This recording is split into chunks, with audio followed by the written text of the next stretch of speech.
You're listening to the 4-Phase Cycle podcast with your hosts, Dr. Alex and Megan of ZESTY Ginger. If you're looking to naturally balance hormones and learn how to work with your body instead of against it, you've definitely come to the right place. As a duo of an integrative MD and a functional diagnostic nutrition practitioner and best friends, we use the 4 phases of the female cycle in combination with functional lab work and mindset practices to transform the lives of the women we work with.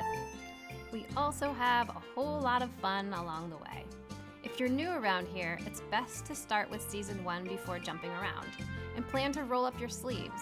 Showing up for ourselves and enjoying our lives is what good health is all about.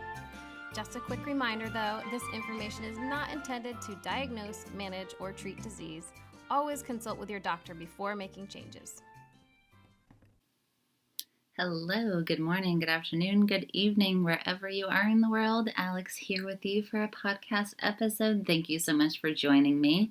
Today we're going to talk about self-worth microaggressions. So like with everything, I feel like I have a little story time because, well, I end up living it and then I chat about it. So that's what happens. But as many of you know, I have been on a self-worth journey for a couple of years now, and it was one of those things that I had the experience of feeling like, gosh, I really, feel like I really addressed it, and then to have a whole nother wave come up this year and to really feel like, wow, this is the first time really getting to some of the more foundational root causes. Now, that's not to say the other stuff I did wasn't effective, but isn't it so funny, just like in health, where you do a bunch of stuff and you're still struggling and it feels like it's not going anywhere, and then all of a sudden you kind of hit the big one and you realize that all of that along the way really was helping and it got you to where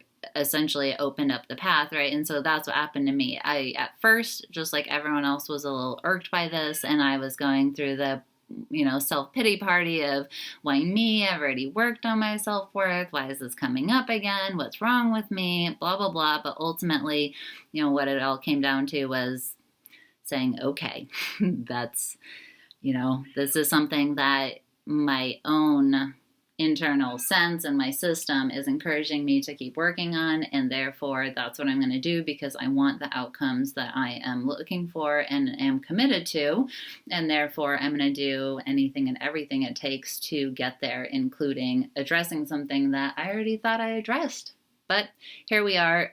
Now it's about 6 or 7 months into that, and so I have a vastly different perspective on it, having lived it for a while. So one of the things that happened, and this was maybe even just a couple months ago that I realized, I'm still on the journey, I started noticing small things that I did that undermined my self-worth, and it really highlighted to me why this had come up again for me, because even though I had addressed some parts of it, there were habitual ways that I was acting, behaving, treating myself like, even talking to myself in my head, like the conversation you have with your head as you decide to do something or choosing something even small, which is the whole point, really. It's usually small, and that's why I say microaggression, of really undermining the things that you say that you're working on. And for me, this was the self-worth. So I started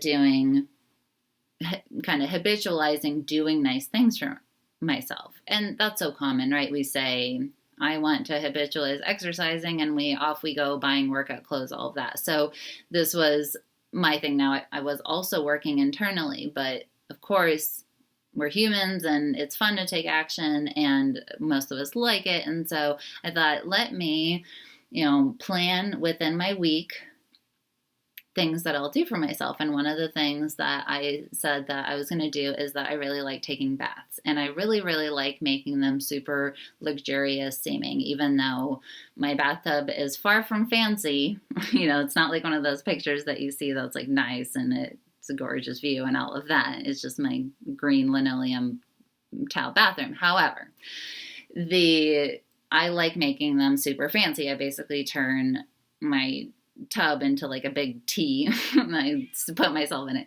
And so it's not uncommon for me to do the whole Epsom salts and the essential oils, and I'm adding crystals to it or flower petals or whatever it is that I want to do. And it's part of me practicing my intuitive sense of listening to what internally I want and need. And so it's this whole ritual that I've created around taking baths, where I really just first, before I even do it, it's like, what is the intention behind this?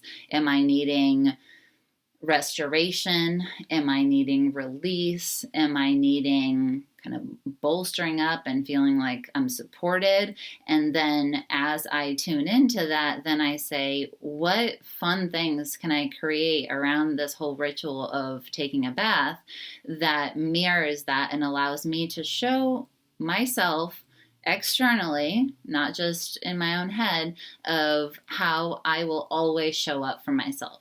Right? That's that self-trust and the self-worth of when we show up for ourselves, when we show ourselves that we're willing to handle and sit with and address anything that we need, the self-worth really gets bolstered, right? So all of it was going together quite nicely. And so that day I realized what I really want is a very sort of feminine focused. I was focusing on flow and ease and just kind of letting myself float in the river of life, lay on my back, take off the cement blocks off my feet, and just roll with it, right? And I thought, wouldn't it be lovely to have something kind of girly for me, especially because I'm not terribly girly by sort of my default. And so my world sort of reflects that. I've always been a little bit of a tomboy and things like that. But I thought, man, I really am craving this. So I got basically, everything sort of pink and roses and all sorts of stuff. So I bought myself some roses, which was awesome. Costco has great roses, by the way, that last forever. And I said, this is a huge bouquet that I got, and just like everything Costco. And I was like, I'll use some of these roses in the bath, and it's going to be awesome. I'm going to make it super cute and just kind of lean into my girliness. And I was really excited about that, which all sounds great. It's a good story essentially, but this is one of the illustrations of what happens. So I realized I started filling the water. I put oh my gosh, if you don't have one of those things, that it's off Amazon, they're like a plastic drain cover that still has a drain hole at the top, but essentially you suction cup over the drain and it can let your tub fill in more. So like mine, basically I can sit with it like up to my neck, right? And so I had that all set up. I had everything else. And so I went downstairs to pick out the roses from the bouquet that I got that I wanted to include. And as I'm standing there picking the ones in my head, I'm having the conversation with myself. And the conversation went something like this: wow, these are really beautiful roses. I'd really like them to stick around for a long time. And then I thought, well, why don't I, for my bath, pick out the ones that are kind of like the crustier looking ones, like the ones that look like maybe they aren't faded for as long of a shelf life, and then I'll have the bouquet. Totally logical, and really in the grand scheme of things, nothing really wrong with that train of thought, right? It's like, I want a bouquet. I bought it for myself. It's very beautiful. I have it in my house. So it's all still on this topic of self-worth and showing myself the things that I want other people to do for me, right? It's just sort of like, what does it look like to be there already, to give myself what I need and to show up? That's not to say I don't want other people around to do the things with me or whatever, but really giving myself that. And so that was all good. But what I caught myself doing in that story, and if you've been working at this for a while, maybe you already caught this too, is that I had set the intention to give myself a really beautiful self-worth, self-love experience of setting this bath exactly the way I wanted at the time, exactly the way I wanted it. And then I went down there and started to pick out the crappiest looking flowers for it. Right? And I realized how often in my life do I do things that subtly undermine this intention that I set. Oh, so-and-so, I'm sharing, I have two things. So-and-so can get the better one. I saw my mom do this all the time. Or this is a bigger piece. I'll give it up. Now, again, it's not the decisions. It's just like there's nothing wrong with the roses. There's nothing I was really doing wrong there because, one bouquet, it was still the flowers I was going to look at.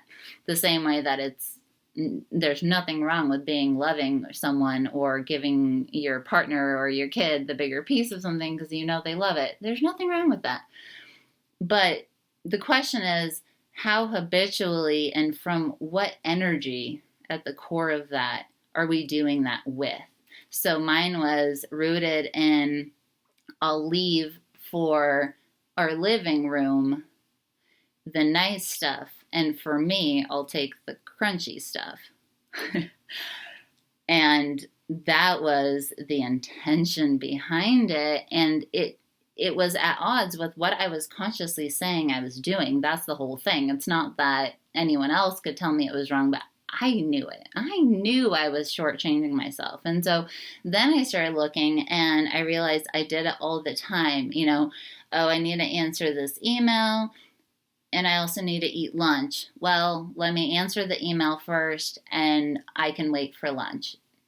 Never mind that I'm starving already. Or, I really want this. I really want this drink that I got for myself. So-and-so also really likes it. Let me get something else. Oh, but I really hate this. I really wish I wasn't drinking it, right? It's something like very, very small choices that we make, even choices of thought or emotion. Like, hey, I really need a good cry right now, but my partner's having a hard day. I'm not going to make it about me now, or I'm not going to show emotion in front of this person, or it's not the time. I just cried yesterday. I shouldn't need to do it now. All of these little tiny decisions that seem like nothing over time, that's the kind of thing that doesn't allow us to truly free ourselves from some of these big things that are keeping us stuck. And for me, that was self-worth, right?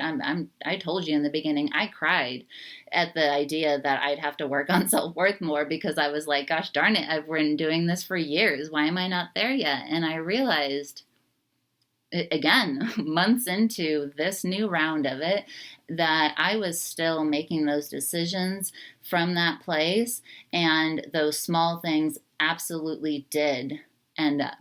Even though I had changed the big things that I was doing, and I have gone much farther with it than I ever have been, these small things were starting to really be what was left of the power leak, right? Every time we make that decision, it's just like a little bit of our self-power, the thing that really makes us feel like we trust ourselves, we can get through anything, we're just an unstoppable force in the universe. Every time we just sort of subtly undermine ourselves, it just leaks a little out. It just opens up a little crack and we lose it again, and then off we go, picking up the stuff and doing the processes and doing that work.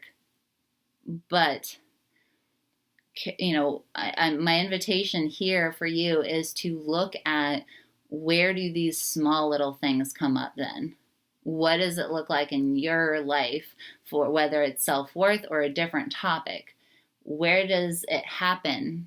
Because once you know where it happens in your life, then you get to flip the script, right? Then, and we've talked about this before on the podcast, then its days are numbered.